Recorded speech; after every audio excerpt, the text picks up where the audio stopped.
Join us for a review of the Mercedes GLE. Let's go!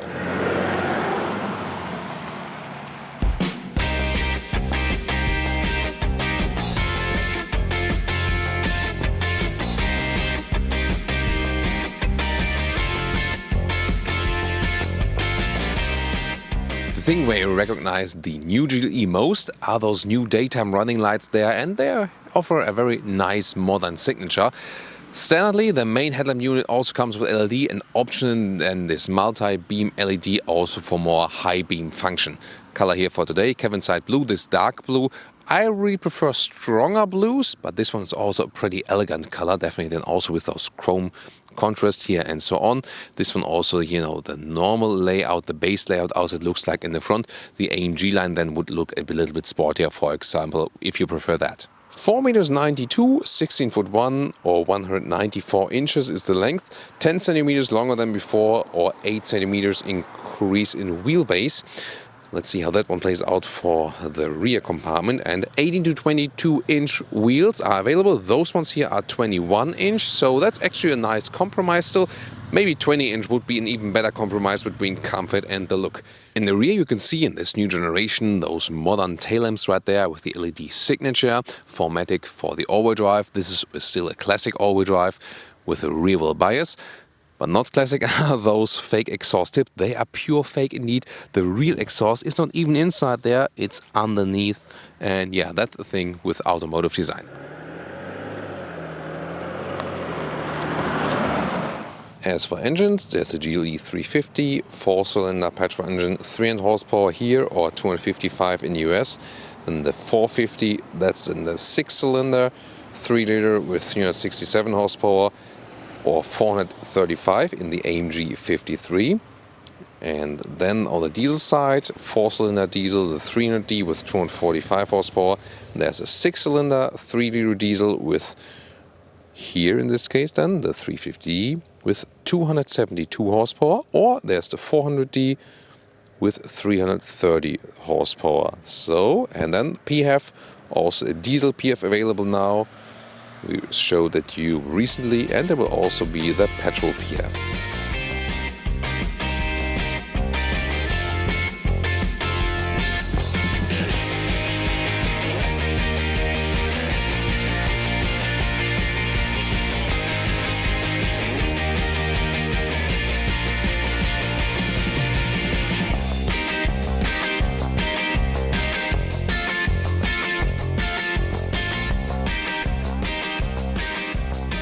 Taking a look at this interior, very beautifully done here with the seat controls inside of the doors, optional Burmester sound system, great sound, and those matte wood inlets. As for the seats, Mercedes offers a great choice of sustainable and animal-friendly seats. So in Europe, for example, you get a fabric seat, so fabric in the middle and leatherette Artico on the outside. Then also Europe and US, you can get Dynamica microfiber on the inside and leatherette on the outside, so especially for the AMG lines. And what's also available worldwide is a full Artico seat, and that is then either in black, brown or beige, so almost like this, but in this case this is the optional animal skin pack. How do you see it? Here, those segments here, there are more segments in the animal skin seat. The Artico seat has less segments in there. There is just a visual thing where you can realize what you actually have. And one of my favorite features is the ambient lighting, which already starts right here at those central grab handles. Really cool. Getting inside is so easy here because you have this upright seating position. That's, what you buy an SUV for, and is super comfortable in those seats. Also for tall people, 1.86 or 6'1". Still plenty of headroom. Taking a look at the interior, here again with this dual screen setup. That's pretty amazing, pretty cool. And yeah, sometimes the steering wheel is indeed blocking some of the left instrument cluster. So it depends on, the angle you have set it to. So very central interior. If that's too much with the air vents here, that's, I think, a matter of taste. Here again with the nice ambient light, and when you put it warmer here with the climate unit, you can see it's going to be getting red right there. When you put it colder, it's blue. That's also a great feature. And of course, you can also tune the base color of this one here, so you don't have to set it to blue Obviously, I have always set it to blue or purple because that's what I like. And again, the matte wood here. So now more details right there. Go back to the main menu. Let's take a look at how the GPS looks like. It's quite responsive, also nice resolution and so on. So I think they also did a good job there. Go back to the main menu. And talking about the Apple CarPlay, that's the integration, how it looks like here. Not for the full screen, but I think it's also still quite okay. And then the normal instruments like this. You can also have different views right there. For example, here with the styles, then you can go, for example, for a sporty gauge. So they're quite flexible with what you do with that, actually. I rather stick with the classic view. It's even larger than it appears here on camera, I can tell you, but delivers some great information on current speed, allowed speed, and also GPS input. And as for the rear passengers, also with this nice wood inlet here, always feels, and you can hear that it's feeling nice. And wow, this is pretty amazing here. So I would say Mercedes in this case here in the premium segment leader as for the legroom. So you open the hatch with the key, either here behind the logo, or then there's also this foot kick opening mechanism. So I just kicked the foot here right under the car, and then we go. It's actually quite cool. At the moment I have removed the top cover rear. There I have a good view.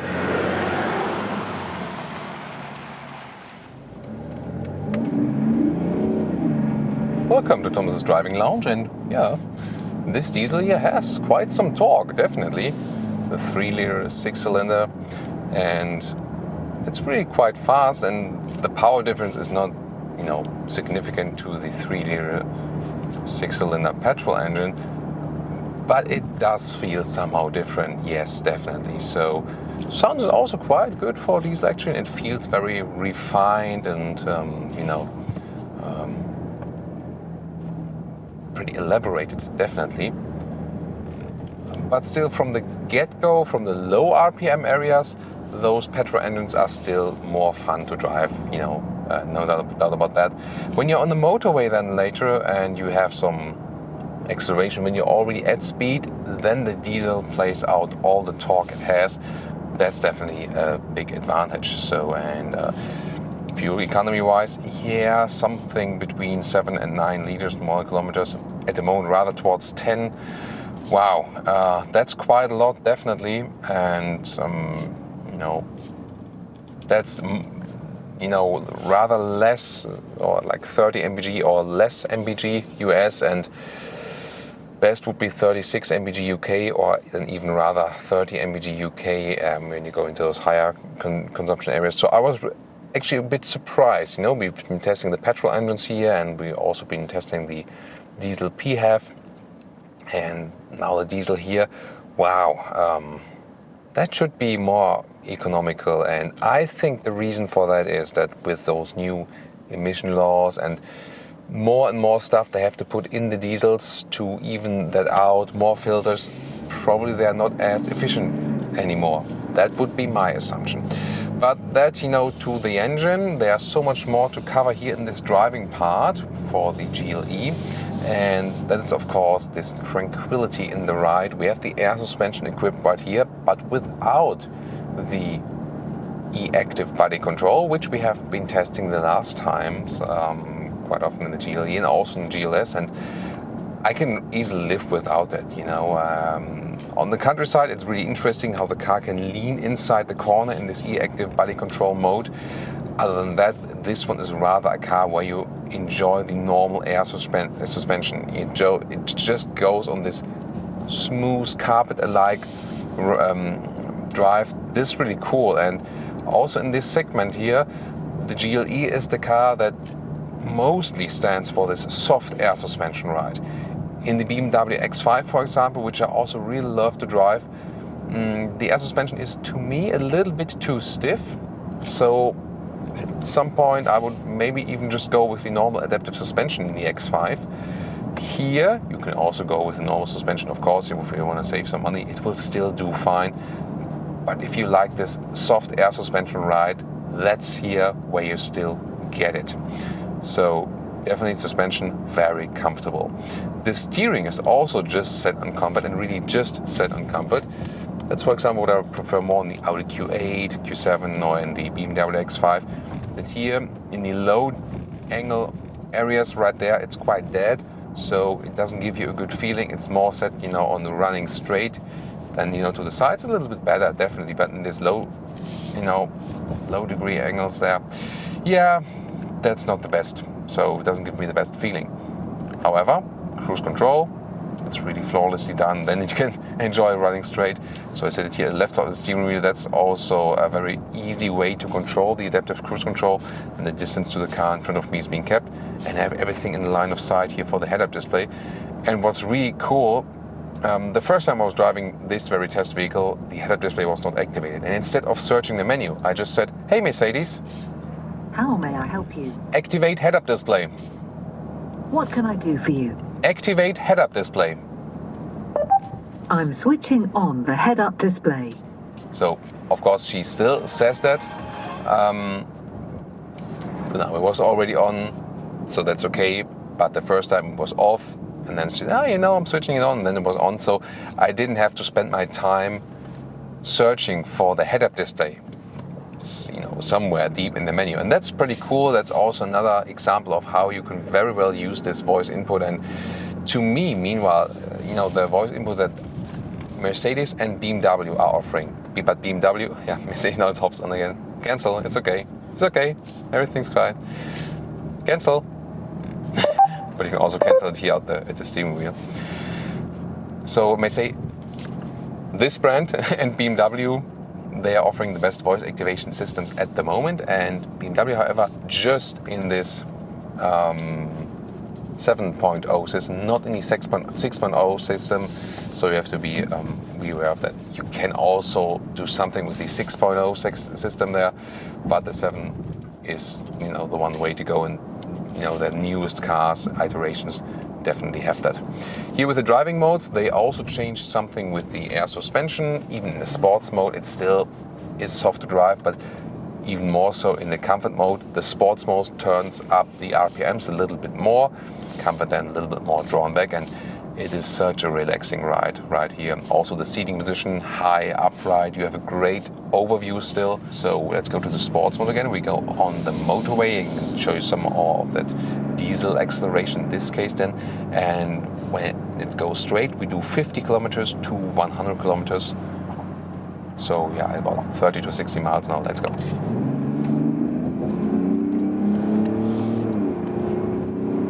And that's it. So really strong performance here, definitely, and very refined from this engine.